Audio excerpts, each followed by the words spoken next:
කොහරි පන්සලක අර දහම් පාසල් ත්‍යාගි ප්‍රදානෝත්සවය.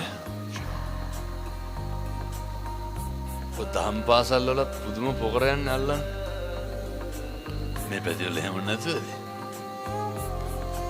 සමහර දහම් පාසල් තියෙනවා පින්නතුනේ හාමුදුරුවරුන්ටත් බේරෙන්න බෑ. පොරකනවා ශිෂ්‍ය නායකකමට. බෙහෙත් ගන්න ඕන දේවල් හොඳ. පොරකනවා මොකේද දෙක අම්මා කෙනෙක් කියනවා අම්මා දැක්කේ නෑ මම පිටිපස්සේ ඉන්නවා. බැරි වෙලාවත් පින්නතුනේ ඔය දහම් පාසල් තරගවලට එහෙම දරුවා දැම්මේ නැත්තම් අර ගුරුවරුන්ගේ පළු අරිනවනේ මම ඒ කියන විදිහටම කියන්නේ. එවුන්ට ඕනේ උන් ලුදා ගන්න. එක ළමෙක් ඔය වේදිකාව මොකක් හරි වැඩසටහනක් කරනකොට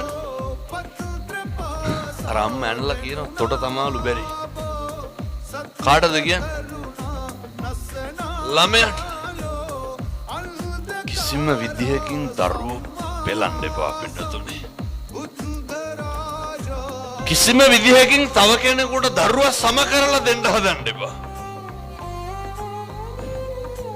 ගෙවල් වල ඉන්නකොට අම්මා තාත්තා මේවා දිහා හරියට ඇහැ ගාගෙන ඉන්න ඕනේ.